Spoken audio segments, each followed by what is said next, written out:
সেই সময়কার অবস্থা ছিল অত্যন্ত কষ্টের। মা ফাতিমা রাদিয়াল্লাহু আনহার ঘরে সামান্য পরিমাণেও খাবার ছিল না। ছোট্ট হাসান ও হুসাইন রাদিয়াল্লাহু আনহু মায়ের আঁচল ধরে কাঁদতে লাগলো, মা আমাদের খাবার দাও, আমরা খুব ক্ষুধার্ত। অন্যদিকে একই সময়ে কুলসুমের ঘরে আনন্দ উৎসবের আয়োজন চলছিল। সেখানে বিপুল পরিমাণ খাবার সাজানো হয়েছিল। আরবের বড় বড় ধনী ব্যক্তি, ব্যবসায়ী ও তাদের পরিবার সেখানে অংশগ্রহণ করেছিল। সে মহাদাওয়াতে প্রিয় নবী সাল্লাল্লাহু আলাইহি ওয়াসাল্লামও কুলসুমের বাড়িতে উপস্থিত হয়েছিলেন। তারপর কুলসুম নবী করিম সাল্লাল্লাহু আলাইহি ওয়াসাল্লামকে সালাম দিয়ে বললেন, হে আল্লাহর প্রেরিত রাসূল, হে আমার পিতা, আপনি এসেছেন, আমি অনেক খুশি হয়েছি। আপনি এখানে বসুন। আমরা অনেকেই জানি, আবার অনেকেই জানি না, কুলসুম ছিলেন ধন সম্পত্তির দিক থেকে অনেকটাই স্বাবলম্বী। পক্ষান্তরে মা ফাতেমা ছিলেন অত্যন্ত গরিব, কিন্তু অত্যন্ত গরিব হলেও তিনি দিন প্রচার এবং ঈমান আমলের দিক থেকে ছিলেন অটল। কেনই বা থাকবেন না? মা ফাতেমা হলেন জান্নাতের সর্দারিনী। তিনি জান্নাতুল ফিরদাউসে সকল জান্নাতি নারীদের প্রতিনিধিত্ব করবেন। কুলসুমের বাড়িতে বিভিন্ন রকমের খাবারের আয়োজন হতে লাগলো। মহানবী সাল্লাল্লাহু আলাইহি ওয়াসাল্লাম বললেন, মা কুলসুম, তুমি তো সবাইকে এখানে আমন্ত্রণ জানিয়েছ, সবাইকেই আমি দেখতে পাচ্ছি।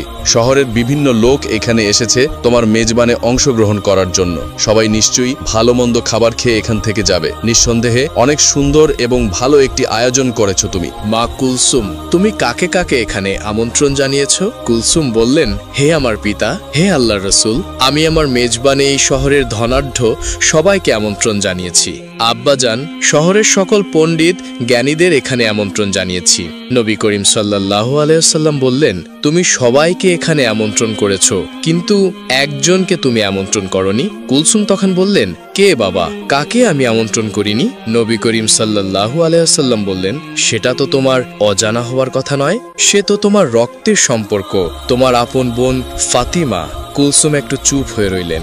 ফাতেমাকে সে ইচ্ছা করেই আমন্ত্রণ করেনি, কারণ ফাতেমা ছিল অনেকটাই গরিব, তার পোশাক আশাক ভালো ছিল না। কুলসুম ভেবেছিল ফাতিমা যদি এই অনুষ্ঠানে আসে তাহলে তার মান সম্মানে হানি ঘটবে, তাই তিনি তাকে আমন্ত্রণ করেননি।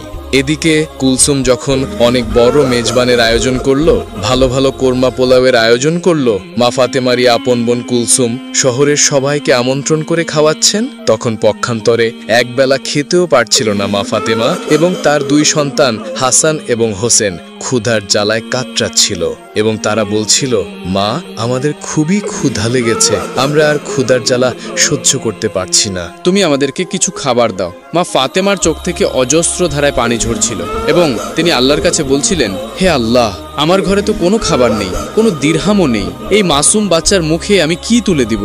এখন আমি না হয় ক্ষুধার জ্বালা সহ্য করতে পারছি, কিন্তু এই মাসুম বাচ্চা দুটো ক্ষুধার জ্বালা সহ্য করতে পারছে না। মা ফাতেমার কান্নায় আল্লাহর আরশ কেঁপে উঠল।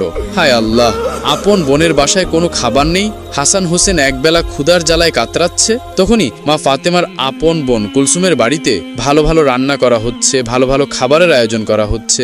মেজবানে অনেক মানুষ এসেছে, অনেক মানুষই দাওয়াত পেয়েছে, কিন্তু গরিব বলে মা ফাতেমাকেই দাওয়াত দিল না তার আপন বোন কুলসুম। নবী করিম সাল্লাল্লাহু আলাইহি ওয়াসাল্লাম কুলসুমকে বললেন, সে তোমার আপন বোন, এখানে সবাই যেহেতু এসেছে তারও আসার প্রয়োজন ছিল, তোমার তাকে আমন্ত্রণ করা উচিত ছিল। কুলসুম মহানবী সাল্লাল্লাহু আলাইহি ওয়াসাল্লামকে খাবার খেতে বসার জন্য অনুরোধ করলেন এবং সে এড়িয়ে গিয়ে অন্যদিকে চলে গেলেন। সবাই খাবার খেতে বসে গেল এবং খাবার চুলা থেকে উঠাতে লাগলো। কুলসুম সবকিছু তদারকি করতে লাগলেন। নবী করিম সাল্লাল্লাহু আলাইহি ওয়াসাল্লাম দুঃখ ভারাক্রান্ত মন নিয়ে দাঁড়িয়ে রইলেন। সে কি করে সেখান থেকে খাবার গ্রহণ করবেন? তার সব থেকে আদরের মেয়ে মা ফাতেমা সেখানে আসেনি, তার কলিজার টুকরা নাতি হাসান হোসেন ক্ষুধার জ্বালায় কাতরাচ্ছিল। হায় আল্লাহ, এই নিদারুণ অসহায়ত্ব দেখে নবী করিম সাল্লাল্লাহু আলাইহি ওয়াসাল্লামের মনেও অনেকটাই কষ্ট লাগলো। তারপর মা ফাতেমার কাছে যখন হাসান হোসেন ক্ষুধার জ্বালায় চিৎকার করছিল, মা ফাতেমা কোনো উপায় না পেয়ে শুধু চুলাতে গরম পানি ফোটাতে লাগলেন এবং হাসান হোসেনকে বললেন, এই তো বাবা, একটু পরেই খাবার হয়ে যাবে, তোমরা যাও পাহাড়ের কাছে গিয়ে খেলা করো, আমি রান্না হলেই তোমাদেরকে ডাকবো। আসলে চুলায় তো কোনো খাবারই ছিল না, শুধুই গরম পানি দিয়ে ফোটাচ্ছিলেন মা ফাতেমা, কারণ ছেলেদের তো কিছু একটা বোঝাতে হবে। তার ঘরে যে কোনো খাবার নেই, সে শুধুই এই অবস্থা দেখছিলেন এবং তার চোখ থেকে অজস্র ধারায় পানি ঝরছিল। পক্ষান্তরে তার আপন বোনের বাসায় অনেক ধরনের খাবারের আয়োজন হতে লাগলো। তারপর সবাইকে খাবারের জন্য যখন কুলসুম খাবারের পাত্রের কাছে গেলেন, তিনি সেই ঘটনা দেখে অবাক হয়ে রইলেন। কারণ তিনি যখন খাবারের পাত্রের কাছে গিয়ে খাবারের ঢাকনা একে একে ওপরে তুললেন, তিনি দেখলেন সকল খাবারই রান্না করা ভালো ভালো খাবার, পোলাও, কোরমা, মাংস সবকিছু পাথর হয়ে গিয়েছে। তিনি বললেন, হাই আল্লাহ, এ কি করে সম্ভব? এ কি করে হলো? একটু আগেই তো সকল খাবার রান্না করা হয়েছিল। খাবার রেখে আমি আমার পিতার সাথে কথা বলছিলাম, এখন সকল খাবার কিভাবে পাথর হয়ে গেল? কার অভিশাপে এমন হলো? শহরের বিভিন্ন মানুষ এখানে এসেছে, সবাই অপেক্ষা করছে। আমি যদি এখন খাবার না দিতে পারি, আমার মান সম্মান কিছুই থাকবে না। এই কথা ভাবতে ভাবতে কুলসুম দৌড়ে মহানবী সাল্লাল্লাহু আলাইহি ওয়াসাল্লামের কাছে গেলেন। তিনি তার পিতাকে বললেন, হে আমার পিতা, আমি এখন কি করব? আমার অনেক বড় বিপদ হয়ে গেছে। এমন কেন হলো? আমি কিছুই ভেবে পাচ্ছি না। মহানবী হযরত মুহাম্মদ সাল্লাল্লাহু আলাইহি ওয়াসাল্লাম তার মেয়ে কুলসুমকে বললেন, কেন মা, কি হয়েছে? তোমাকে এত হতাশাগ্রস্ত লাগছে কেন? আমাকে খুলে বলো। কুলসুম বললেন, আমি যে খাবারের আয়োজন করেছিলাম, যে খাবার বাবুর্চিরা রান্না করেছিল, সকল খাবারই প্রায় হয়ে গিয়েছিল। আমি যখন আপনার সাথে কথা বলে সবাইকে খাবার দেওয়ার জন্য, তদারকি করার জন্য খাবারের কাছে গেলাম এবং গিয়ে খাবারের পাত্র একে একে উঠাতে লাগলাম, আমি দেখলাম সকল খাবারই কয়লায় পরিণত হয়ে গিয়েছে। এখন আমি কি খাওয়াবো? এই আমন্ত্রিত অতিথিদের আমি তাদের কি দিব? এত বড় মেজবানে শহরের ধনী ব্যক্তিরা, জ্ঞানী ব্যক্তিরা উপস্থিত হয়েছে। আমি যদি এখন তাদের সামনে খাবার দিতে না পারি, তাহলে আমার মান সম্মান কিছুই থাকবে না। আপনি আমাকে সাহায্য করুন, আমি এখন কি করতে পারি? নবী করিম সাল্লাল্লাহু আলাইহি ওয়াসাল্লাম সবকিছুই বুঝতে পারলেন। তিনি বললেন, মা কুলসুম, তুমি অনেক বড় ভুল করে ফেলেছো, যে ভুলে আল্লাহর আরশ কেঁপে গিয়েছে। আল্লাহ অনেকটাই তোমার উপর নারাজ হয়েছেন, আর তিনি এজন্যই নারাজ হয়েছেন তুমি তোমার আপন বোন ফাতেমাকে গরিব বলে এই মেজবানে আমন্ত্রণ করনি। সে দিন আনে দিন খায়, তার মাসুম বাচ্চা হাসান ও হোসেন ভালো মন্দ খাবার তো দূরের কথা, দুবেলা পেট ভরে খেতেও পারে না। অথচ আপন বোনের ছেলেদের তুমি তোমার মেজবানে আমন্ত্রণ করনি। শহরের সকল মানুষকে তুমি আমন্ত্রণ করেছো, আর সে গরিব বলে, তার পোশাক আশাক ভালো নয় বলে তুমি তাকে আমন্ত্রণ করনি। সে মনে অনেকটাই কষ্ট পেয়েছে, তার মাসুম বাচ্চারা ক্ষুধার জ্বালায় কাতরাচ্ছে। এই ঘটনা আল্লাহর আরশে পৌঁছে গিয়েছে। আল্লাহ তোমার উপর নারাজ হয়েছেন, তাই তোমার সকল খাবারই সে কয়লায় পরিণত করে দিয়েছেন। এরপর কুলসুম বললেন, হায় আল্লাহ, আমি তো এতটা ভাবিনি। হে আল্লাহর নবী, আপনি কিছু একটা করুন, এর সমাধান দিন। নবী করিম সাল্লাল্লাহু আলাইহি ওয়াসাল্লাম বললেন, এর উপায় একমাত্র মা ফাতেমার কাছেই আছে। তিনিই পারেন সকল সমস্যার সমাধান করতে। নিশ্চয়ই তার ইচ্ছায় আল্লাহ রাব্বুল আলামিন এই সমস্যার সমাধান করে দিতে পারেন। তখন কুলসুম দৌড়াতে দৌড়াতে মা ফাতেমার বাড়িতে পৌঁছে গেলেন। সেখানে গিয়ে তিনি মা ফাতেমাকে ডাক দিলেন। মা ফাতেমা বাড়ি থেকে বের হয়ে আসলেন এবং বললেন, হে আমার বোন, তোমাকে এতটা হতাশাগ্রস্ত দেখাচ্ছে কেন? এই অসময়ে আমার বাড়িতে কেন? আজ তো তোমার বাড়িতে অনেক বড় খাবারের আয়োজন, অনেক বড় মেজবানের আয়োজন করেছো তুমি। কুলসুম কান্না করে বললেন, হে আমার বোন, আমাকে তুমি ক্ষমা করে দাও। আমার মেজবানে আমি সবাইকে আমন্ত্রণ করেছি, তোমাকে আমি আমন্ত্রণ করিনি। আমি অনেক বড় ভুল করে ফেলেছি। মা ফাতেমা বললেন, না না, ঠিক আছে, আমি নিতান্তই গরিব মানুষ। শহরের ধনী মানুষেরা তোমার আমন্ত্রণে এসেছে, আমি ওখানে গেলে তোমার মান সম্মানের হানি হতে পারে, এটা আমি বুঝতে পেরেছি। তোমার উপর আমার কোনোই রাগ নেই। তখন কুলসুম বললেন, এখন এসব কথা বলার সময় নয়। তুমি আমাকে ক্ষমা করে দিও, তোমাকে আমি আমন্ত্রণ করিনি। বিদায়। মহান আল্লাহ রব্বুল আলামিন আমার উপর নারাজ হয়েছেন। আমি যখনই সবাইকে খাবার দিতে যাব, তখন দেখি আমার সকল খাবারই কয়লায় পরিণত হয়ে গিয়েছে। তুমি এখনই সেখানে চলো। আমার পিতা নবী করিম সাল্লাল্লাহু আলাইহি ওয়াসাল্লামও সেখানে রয়েছেন। হে আমার বোন, তুমি যদি ওখানে উপস্থিত না হও, তাহলে ওই সমস্যার সমাধান হবে না, এবং আমি শহরের কাউকেই খাবার দিতে পারবো না। তারা সবাই উপস্থিত হয়েছে, তাদের কাউকেই খাবার দিতে না পারলে তোমার আপন বোন কুলসুমের মান সম্মান কিছুই থাকবে না। এই কথা শুনে মা ফাতেমা বললেন, ঠিক আছে, আমি তোমার কষ্টের কথা বুঝতে পেরেছি, তুমি হতাশ হয়েও না, চলো দেখি কি করা যায়। এই বলে হাসান হোসেনকে নিয়ে কুলসুমের বাড়ির দিকে রওনা করলেন। তারপর কুলসুমের বাড়িতে গিয়ে মা ফাতেমা দেখলেন নবী করিম সাল্লাল্লাহু আলাইহি ওয়াসাল্লাম মা ফাতেমার অপেক্ষায় মেজবানে উপস্থিত সকলের সামনে দাঁড়িয়ে রয়েছেন। মা ফাতেমা সেখানে গিয়ে আল্লাহর নবীকে সালাম দিয়ে বললেন, হে আমার পিতা, আমার সালাম গ্রহণ করুন। মহানবী হযরত মুহাম্মদ সাল্লাল্লাহু আলাইহি ওয়াসাল্লাম মা ফাতেমার সালামের উত্তর দিয়ে বললেন, মা ফাতেমা, তুমি এসেছো, আমি তোমারই অপেক্ষায় ছিলাম। মা ফাতেমা বললেন, হ্যাঁ বাবা, আমি এসেছি। কুলসুম আমার বাড়িতে গিয়েছিল আমাকে ডাকতে, ওই আমাকে নিয়ে আসলো। নবী করিম সাল্লাল্লাহু আলাইহি ওয়াসাল্লাম বললেন, হ্যাঁ, তোমার বোনের অনেক বড় বিপদ, সে একটি ভুল করে ফেলেছে। আমি নিজেও জানি তার এই কাজটি করা ঠিক হয়নি। মহান আল্লাহ রব্বুল আলামিন তোমার কষ্টে তিনিও ব্যথিত হয়েছেন। তোমার বোন কুলসুম একটি ভুল করে ফেলেছে। সে তোমাকে আমন্ত্রণ করেনি, সে অহংকারের বশে একটি পাপ করে ফেলেছে। আল্লাহ রব্বুল আলামিন তোমার দুঃখ কষ্ট দেখে তিনিও নারাজ হয়েছেন। আজকের এই মেজবানে শহরের গণ্যমান্য ব্যক্তিরা উপস্থিত হয়েছে। তোমার বোনের এখানে তারা আজকে দুপুরে আহার গ্রহণ করবে, কিন্তু তারা কি করে খাবে? মেজবানের জন্য যে সকল খাবার রান্না করা হয়েছিল সে সকল খাবার কয়লায় পরিণত হয়ে গিয়েছে। এই কথা শুনে মা ফাতেমা অবাক হয়ে বললেন, আমি তো আমার বোনকে কখনোই অভিশাপ দিইনি, এমনটি কেন হলো? মহানবী হজরত মুহাম্মদ সাল্লাল্লাহু আলাইহি ওয়াসাল্লাম বললেন, মা ফাতেমা, তুমি অভিশাপ দাওনি, অভিশাপের প্রয়োজন পড়েনি, কিন্তু হাসান হোসেনের ক্ষুধার যন্ত্রণা মা হিসেবে তোমার আহাজারি আল্লাহ রব্বুল আলামিনের আরশকেও কাঁপিয়ে দিয়েছে। তাই এই মেজবানে যে সকল খাবার রান্না করা হয়েছিল তার হুকুমে সকল খাবারই কয়লা হয়ে গিয়েছে। এখন তোমার বোন অনেকটাই চিন্তায় পড়ে গেছে যে এত সব আমন্ত্রিত অতিথিদের যদি সে খাবার দিতে না পারে তাহলে তার মান সম্মান কিছুই থাকবে না। মা ফাতেমা বললেন, হে আল্লাহর প্রেরিত রাসূল, হে আমার পিতা, আমার এখন কি করণীয় রয়েছে? নবী করিম সাল্লাল্লাহু আলাইহি ওয়াসাল্লাম বললেন, তুমি যদি মন থেকে কুলসুমকে ক্ষমা করো এবং আল্লাহর দরবারে দোয়া করো, হয়তোবা আল্লাহ এর সমাধান করে দিবেন। তখন মা ফাতেমা বললেন, ঠিক আছে বাবা, আমি যাচ্ছি। এই বলে যেখানে খাবার রান্না করা হচ্ছিল, যেখানে সকল খাবার কয়লা হয়ে গিয়েছিল, কুলসুমকে নিয়ে সেই জায়গায় গেলেন। আল্লাহর নাম নিয়ে বিসমিল্লাহ বলে মা ফাতেমা সকল খাবারের পাত্র কাপড় দিয়ে ঢেকে দিলেন এবং আল্লাহর দরবারে দোয়া করলেন এবং কুলসুমকে বললেন, তুমি কাপড় তোলো খাবারের ওপর থেকে। খাবারের পাত্রের ওপর থেকে যখন কাপড় সরালেন তখন দেখলেন সকল কয়লায় পরিণত হওয়া খাবার আগের অবস্থায় ফিরে এসেছে। কুলসুম আল্লাহর দরবারে শুকরিয়া আদায় করলেন, মা ফাতেমাও আল্লাহর দরবারে শুকরিয়া আদায় করলেন।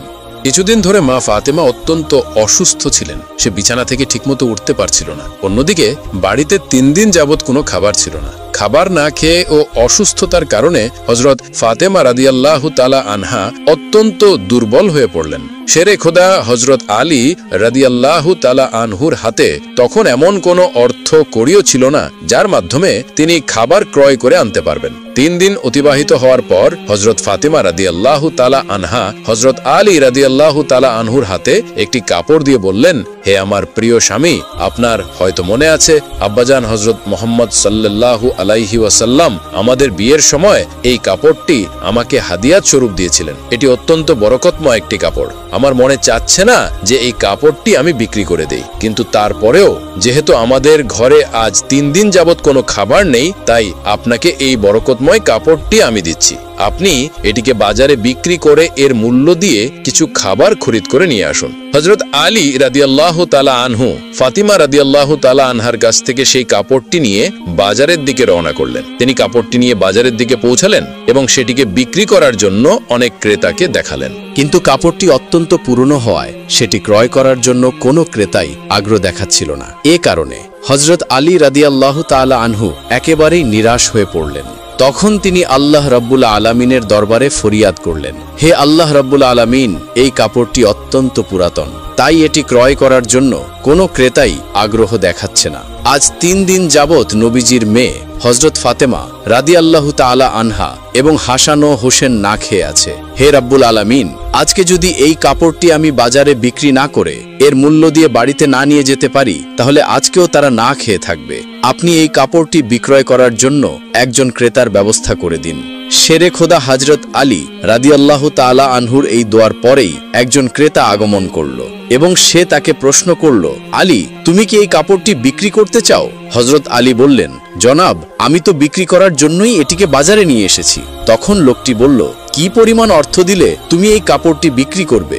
শেরে খোদা হযরত আলী জানতেন এই কাপড়টি অত্যন্ত পুরাতন, এর মূল্য সর্বোচ্চ 1 দিরহাম বা 2 দিরহাম হতে পারে। তাই তিনি কোনো দাম না চেয়ে বললেন, জনাব, আপনার যা মর্জি তাই প্রদান করুন, আমি নিজ থেকে কাপড়টির কোনো দাম চাচ্ছি না। তখন সেই ক্রেতা বলল, আমি 6 দিরহাম দিয়ে এই কাপড়টি ক্রয় করতে চাই, তুমি কি বিক্রি করতে রাজি আছো? তখন আলী রাদিয়াল্লাহু তাআলা আনহু অত্যন্ত খুশি হয়ে রাজি হয়ে গেলেন এবং বললেন, জনাব, আপনি আমাকে 6 দিরহাম দিয়ে এই কাপড়টি ক্রয় করতে পারেন। অতঃপর ক্রেতা হযরত আলী রাদিয়াল্লাহু তাআলা আনহুকে 6 দিরহাম দিল এবং হযরত আলী রাদিয়াল্লাহু তাআলা আনহু ক্রেতাকে তার কাপড়টি হস্তান্তর করলেন। ওইদিকে আল্লাহ রাব্বুল আলামিনের একদল ফেরেশতা অন্য একদল ফেরেশতাকে বলতে লাগলো, নবী করিম সাল্লাল্লাহু আলাইহি ওয়াসাল্লামের সাহাবীগণ অত্যন্ত দানশীল, তারা সুখে দুঃখে সব অবস্থাতেই দান করে থাকে। তখন ফেরেশতাদের অপর একটি দল বলল, আল্লাহর নবীর সাহাবীরা দান করে এটা ঠিক কথা, কিন্তু তারা সুখে দুঃখে সবসময় দান করে না।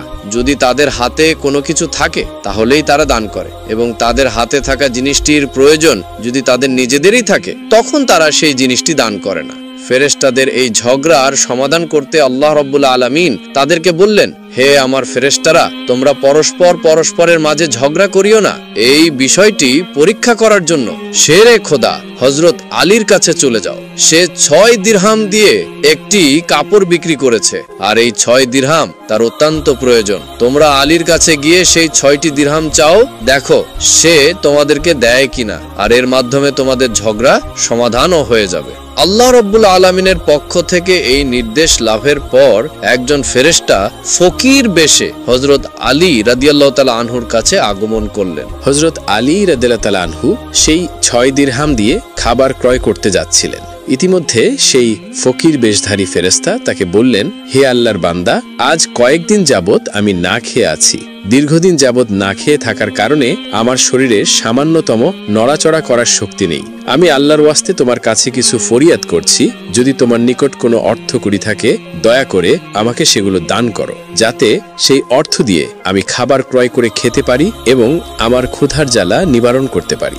ফকিরের মুখে এসব কথা শুনে হযরত আলী রাদিয়াল্লাহু তাআলা আনহু ভাবতে লাগলেন, হে আল্লাহ, আজ 3 দিন যাবত আমার স্ত্রী ও সন্তান না খেয়ে আছে। 3 দিন পরে আমার স্ত্রী ফাতেমা আমাকে একটি কাপড় বিক্রি করতে দিলেন। কথা ছিল সে কাপড় বিক্রি করে তার অর্থ দিয়ে আমি তাদের জন্য খাবার ক্রয় করে নিয়ে যাব, কিন্তু আল্লাহর এক অসহায় বান্দা আমার কাছে ভিক্ষা প্রার্থনা করছেন। এখন আমি কি করব? আমি আমার স্ত্রী ও সন্তানদের জন্য খাবার ক্রয় করে নিয়ে যাব, নাকি এই ভিক্ষুককে অর্থগুলি দান করে দেব? সর্বশেষে তিনি সিদ্ধান্ত নিলেন যে ভিক্ষুককে এই অর্থগুলি দান করে দেবেন। অতঃপর তিনি মনে মনে ভাবতে লাগলেন, আল্লাহই আমার উত্তম অভিভাবক, এই ভিক্ষুককে আমি এই 6 দিরহাম দান করে দিই। তখন তিনি সেই 6 দিরহাম ভিক্ষুককে দান করে দিলেন। এরপর তিনি অত্যন্ত চিন্তিত ও পেরেশান মনে সামনে চলতে লাগলেন। ইতিমধ্যে দেখা গেল এক ব্যক্তি হযরত আলী রাদিয়াল্লাহু তাআলা আনহুর কাছে একটি লাল ঘোড়া নিয়ে আসলো এবং সে তাকে বলল, হে হযরত আলী রাদিয়াল্লাহু তাআলা আনহু, আপনি কি আমার কাছ থেকে এই লাল ঘোড়াটি ক্রয় করতে চাচ্ছেন? হযরত আলী বললেন, জনাব, আমি কিভাবে আপনার কাছ থেকে এই ঘোড়াটি ক্রয় করব? আমার হাতে কোনো অর্থকড়িও নেই। তখন সেই ব্যক্তি বলল, হে আলী, আমি বাকিতে আপনার কাছে এই ঘোড়াটি বিক্রি করব। আপনি এই ঘোড়াটি নিয়ে ব্যবসা করুন, তারপর ব্যবসায় লাভ হলে আমার মূল্য আমাকে দিয়ে দিবেন। হযরত আলী রাদিয়াল্লাহু তাআলা আনহু তখন ভাবলেন, যেহেতু আমার কাছে বাকিতে এই ঘোড়াটি বিক্রি করতে চাচ্ছেন, তাহলে তা নিতে আমার সমস্যা কোথায়? অতঃপর হযরত আলী রাদিয়াল্লাহু তাআলা আনহু বললেন, আপনি কত দিরহামের বিনিময়ে এই ঘোড়াটি বিক্রি করবেন? সে ব্যক্তি বলল, আমি 100 দিরহামের বিনিময়ে এই ঘোড়াটি আপনার কাছে বিক্রি করলাম। হযরত আলী রাদিয়াল্লাহু তাআলা আনহু 100 দিরহামের বিনিময়ে সেই ঘোড়াটি তার কাছ থেকে ক্রয় করলেন। এরপর ঘোড়াটি বিক্রি করার জন্য বাজারে নিয়ে গেলেন। হযরত আলী রাদিয়াল্লাহু তাআলা আনহু যখন সেই ঘোড়াটি বিক্রি করার জন্য বাজারে নিয়ে এলেন, তখন এক ব্যক্তি এসে তাকে জিজ্ঞাসা করলেন, হে আলী, আপনি কি এই ঘোড়াটি বিক্রি করতে চান? তখন আলী রাদিয়াল্লাহু তাআলা আনহু বললেন, ভাই, আমি তো এটি বিক্রি করার জন্যই বাজারে নিয়ে এসেছি। সে লোকটি বললেন, আপনি কত দিরহামের বিনিময়ে ঘোড়াটি বিক্রি করতে চান? আলী রাদিয়াল্লাহু তাআলা আনহু নিজে থেকে কোনো দাম না বলে সেই লোকটাকে বললেন, আপনি কত দিরহামের বিনিময়ে ঘোড়াটি ক্রয় করতে পারবেন? সে ব্যক্তি তখন বলল, আমি 160 দিরহামের বিনিময়ে এই ঘোড়াটি আপনার কাছ থেকে ক্রয় করতে চাই। তখন হযরত আলী রাদিয়াল্লাহু তাআলা আনহু চিন্তা করলেন, আমি তো এই ঘোড়াটি 100 দিরহামের বিনিময়ে ক্রয় করেছি, আর তিনি আমাকে মূল্য পরিশোধ করতে চাচ্ছেন 160 দিরহাম। অতএব এখানে আমার 60 দিরহাম লাভ হবে। তখন হযরত আলী রাদিয়াল্লাহু তাআলা আনহু বললেন, ভাই, আমি আপনার কাছে 160 দিরহামের বিনিময়ে ঘোড়াটি বিক্রি করে দিলাম। সে ব্যক্তি হযরত আলী রাদিয়াল্লাহু তাআলা আনহুর কাছে 160 দিরহাম দিয়ে সেই ঘোড়াটি ক্রয় করলেন। হযরত আলী রাদিয়াল্লাহু তাআলা আনহু তখন যার কাছ থেকে ঘোড়াটি ক্রয় করেছিলেন তাকে 100 দিরহাম পরিশোধ করার পরেও তার কাছে রয়ে গেল 60 দিরহাম। তিনি 6 দিরহাম আল্লাহর রাস্তায় দান করেছিলেন। আল্লাহ রব্বুল আলামিন তার বিনিময়ে তাকে 10 গুণ বৃদ্ধি করে 60 দিরহাম দিয়ে দিলেন। অতঃপর 60 দিরহামের বিনিময়ে হযরত আলী রাদিয়াল্লাহু তাআলা আনহু বিপুল সংখ্যক খাবার ক্রয় করে বাড়ির দিকে রওনা হলেন। যখন তিনি বিপুল সংখ্যক খাবার নিয়ে বাড়িতে আসলেন, তখন হযরত ফাতেমা রাদিয়াল্লাহু তাআলা আনহা তাকে বললেন, হে আলী, আমি তোমাকে যে কাপড়টি বিক্রি করতে বলেছিলাম সেই কাপড়ের মূল্য দিয়ে তো এত পরিমাণে খাবার ক্রয় করা সম্ভব নয়, তাহলে তুমি এই পরিমাণ খাবার ক্রয় করার জন্য অর্থ কোথায় পেলে? তুমি আমাকে আগে এই কথা বলো, তারপর তুমি আমার বাড়িতে প্রবেশ করতে পারবে। হযরত আলী রাদিয়াল্লাহু তাআলা আনহু বললেন, ফাতেমা, আগে আমি বাড়িতে প্রবেশ করি, তারপর না হয় আমি তোমাকে প্রকৃত ঘটনাটি খুলে বলবো। তখন হযরত ফাতেমা তাকে বললেন, আগে আপনি প্রকৃত ঘটনাটি খুলে বলুন, তারপর আপনি বাড়িতে প্রবেশ করতে পারবেন। হযরত আলী রাদিয়াল্লাহু তাআলা আনহু বললেন, ফাতেমা, তুমি তো ভালো করেই জানো যে তোমার স্বামী হযরত আলী কোনোদিনই অবৈধভাবে উপার্জন করবে না। আমি যে পন্থায় অর্থ উপার্জন করেছি তা সম্পূর্ণ বৈধ একটি পন্থা, অতএব এ ব্যাপারে তোমার সন্দেহ করার কোনো কারণ নেই। কিন্তু হযরত ফাতেমা হযরত আলী রাদিয়াল্লাহু তাআলা আনহুর এই কথাগুলো তেমন একটা বুঝতে চাইলেন না। হযরত আলী এবং হযরত ফাতেমা রাদিয়াল্লাহু তাআলা আনহার মাঝে এই ঘটনা ঘটার কিছুদিন পরে হুজুরে আকরাম সাল্লাল্লাহু আলাইহি ওয়াসাল্লাম ফাতেমাকে ডেকে তার দরবারে নিয়ে গেলেন। তারপর তিনি তাকে বললেন, হে ফাতেমা, শোনো, তুমি কিছুদিন আগে তোমার স্বামীকে একটি কাপড় বিক্রি করার জন্য দিয়েছিলে। হযরত আলী সেই কাপড় বিক্রি করে তোমার জন্য অনেক খাবার ক্রয় করে নিয়ে এসেছিল, কিন্তু তুমি সন্দেহ করেছিলে যে আলী এগুলো বৈধ পথে উপার্জন করেছে কিনা। এজন্য তুমি তোমার স্বামীকে ঘরে প্রবেশ করতে দাওনি এবং তাকে বিভিন্ন প্রশ্ন করার মাধ্যমে তার মনে কষ্ট দিয়েছিলে, অথচ তুমি জানতে তোমার স্বামী আলী অবৈধ পথে কোনোদিনও উপার্জন করতে পারে না। হে ফাতেমা, তুমি যখন আলীকে সেই কাপড়টি বিক্রি করার জন্য দিয়েছিলে, হযরত আলী তার জন্য ক্রেতা খুঁজে পাচ্ছিল না। তখন আল্লাহ রাব্বুল আলামিন তার ফেরেশতা হযরত মিকাইলকে তার কাপড় ক্রয় করার জন্য পাঠিয়েছিলেন। আল্লাহর ফেরেশতা মিকাইল 6 দিরহামের বিনিময়ে হযরত আলীর কাছ থেকে সেই কাপড়টি ক্রয় করেছিল। এরপর আল্লাহর আরেকজন ফেরেশতা এসে আলীর কাছ থেকে সেই 6 দিরহাম ভিক্ষা প্রার্থনা করে। আলী সেই 6 দিরহাম আল্লাহর রাস্তায় তাকে দান করে দেয়। অতঃপর আলী চিন্তিত অবস্থায় বাড়ি ফিরে আসছিল। এমন সময় হযরত জিবরাইল আলাইহিস সালাম তার কাছে একটি লাল ঘোড়া 100 দিরহামের বিনিময়ে বাকিতে বিক্রি করে। আলী সেই ঘোড়াটিকে নিয়ে বাজারে যায় এবং হযরত ইসরাফিল আলাইহিস সালাম তাকে 160 দিরহামের বিনিময়ে তার কাছ থেকে সেই ঘোড়াটি ক্রয় করে। আল্লাহ রাব্বুল আলামিন আলীকে 6 দিরহাম দানের বিনিময়ে 10 গুণ বৃদ্ধি করে 60 দিরহাম প্রদান করেন এবং সেই অর্থগুলি দিয়ে আলী প্রচুর পরিমাণে খাবার ক্রয় করে তোমার জন্য নিয়ে গিয়েছিল। হে ফাতেমা, শুনে রাখো, যে কাপড়টি হযরত আলী বিক্রি করেছিল, আল্লাহ রাব্বুল আলামিন সেই কাপড়টি জান্নাতে সংরক্ষণ করে রেখেছেন এবং যে ঘোড়াটি দিয়ে আলী ব্যবসা করেছিল সেই ঘোড়াটিকেও আল্লাহ রাব্বুল আলামিন জান্নাতে সংরক্ষণ করে রেখেছেন। কাল কিয়ামতের দিন যখন তুমি জান্নাতে প্রবেশ করবে, তখন তুমি সেই ঘোড়ার উপরে থাকবে এবং সেই কাপড়টি হবে ঘোড়ার লাগাম, আর সেই লাগামটা ধরে থাকবে উক্ত কাঠুরিয়ার স্ত্রী। লাগামটি ধরে থাকার কারণে সে তোমার আগেই জান্নাতে প্রবেশ করবে এবং তুমি তারপরে জান্নাতে প্রবেশ করবে। কাঠুরিয়ার স্ত্রীর অতুলনীয় স্বামী ভক্তিই হলো তার এই মর্যাদা প্রাপ্তির একমাত্র কারণ।